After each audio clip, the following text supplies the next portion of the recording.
So I was in a songwriting session recently and I was stuck on a piece of the song that just needed to take a different direction than where it was going. The tip that I'm giving in today's video is almost a guaranteed way to get you through the songwriting process easily, and is exactly what I did to get myself through that song. Hey everybody, thanks for tuning in. If you're new here, my name is Autokey. I'm an independent artist and producer here on YouTube, and with how many hats we have to wear as creatives in 2022, I make videos just like this to help show you exactly how you can make the best content you can. So if you like content like this and would like to see at least one new song a week, subscribe and hit the bell below to be notified whenever a new video is uploaded. Okay, this tip is powerful, but best of all, it's easy. Really, anybody can do this. I will preface this by saying that having some knowledge of theory or at least note relations does help, but it's not necessary. I'm gonna give some tips in this video for the newer songwriters out there to help you if you haven't learned any of the theory yet. And there is one super powerful tip at the very end, so let's jump right into it. All right, this tip is the most straightforward and easy way to write great melodies. This method is used by major songwriters on every top 100 chart, and it just comes down to simply freestyling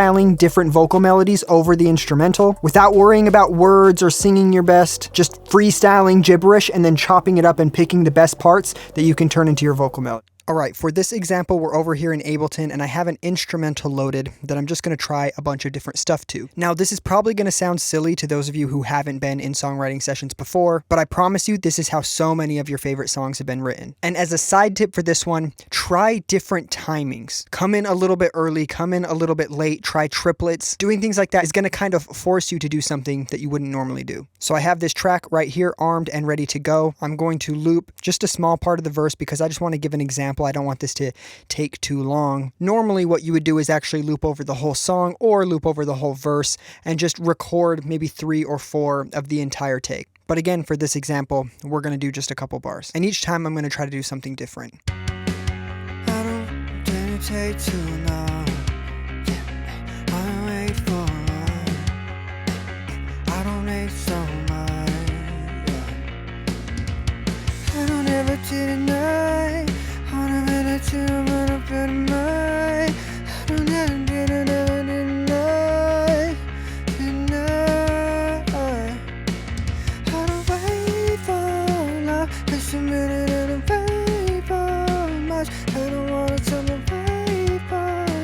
Obviously, no, I'm not the best singer, so don't mind that. And again, we're not focusing on singing it the best or writing lyrics right now. We're just trying to find a melody that's going to fit in the best. So if I go ahead and open those take lanes, I think that second take was my favorite. Let's give that one more listen. I don't ever deny.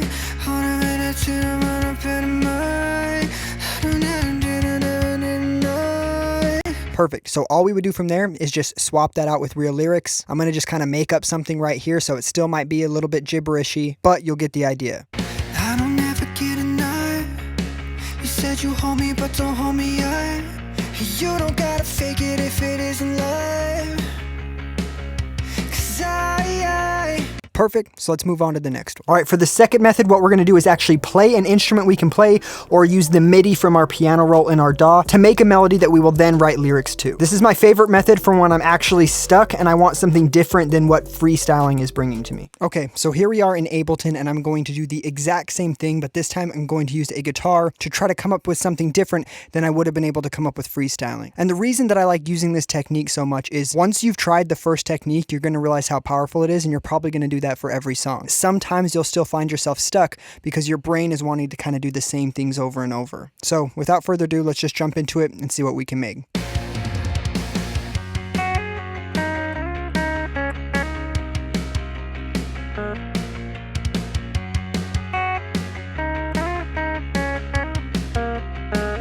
And as easy as that, we have a completely different melody that we can use. Now, a pro tip here is play it how you think you want to sing it. If you don't want to sing really long, drawn-out notes, don't play really long, drawn-out notes. It takes a little bit of time to get used to, but it's super worth giving a try. Even if you don't play the instrument very well, you're bound to come across a new melody idea that you wouldn't have had otherwise. So in that same vein of turning this into lyrics, let's go ahead and do that now. All right, let's put that down into our vocal chain and see what we got here. 'Cause I don't ever think I'll fall in love again.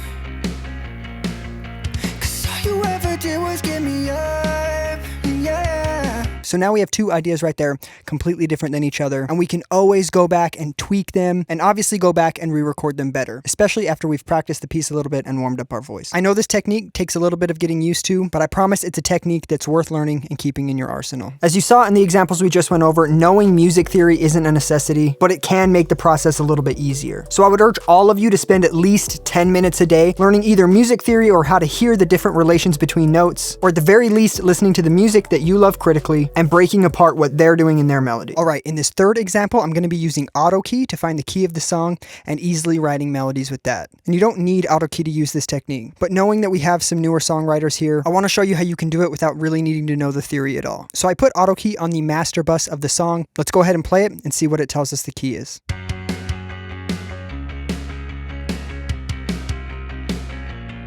Okay, so we got F sharp major.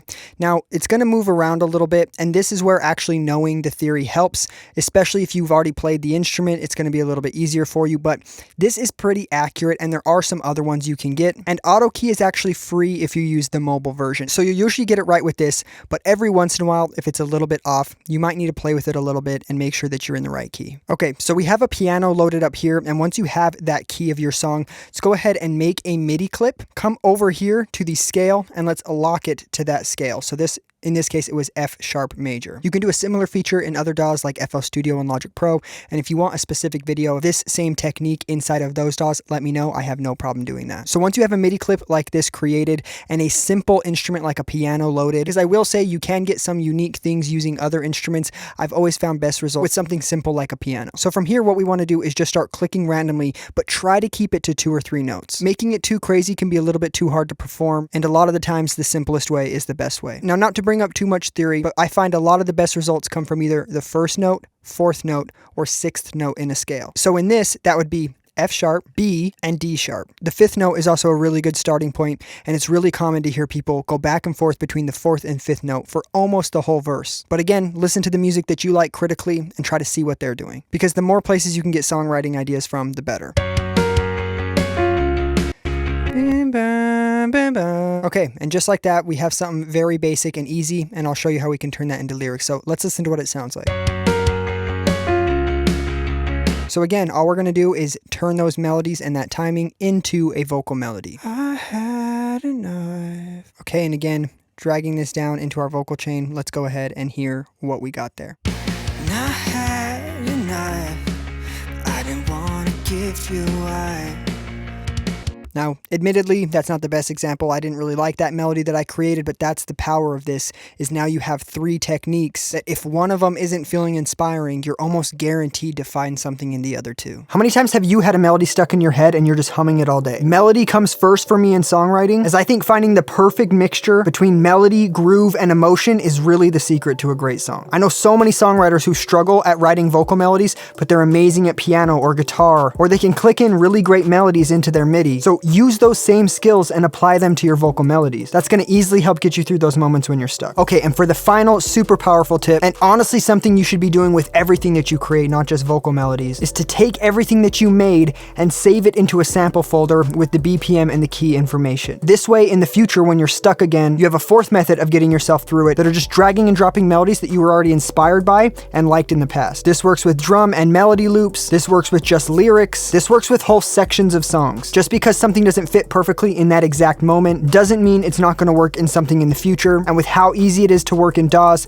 you might as well just drag that into a folder and keep it for later. It's all about working smarter, not harder. All right, I want to thank everybody for taking the time out of their day to watch this. If you made it this far, I really do appreciate it. I drop a new song every Friday on Spotify, as well as content every single day on my TikTok. So go ahead and check me out on those socials and reach out either here in the comments or over there to let me know what type of videos you would like to see from this channel in the future. Stay writing, stay recording, but most importantly, stay consistent. Thanks again. Peace out.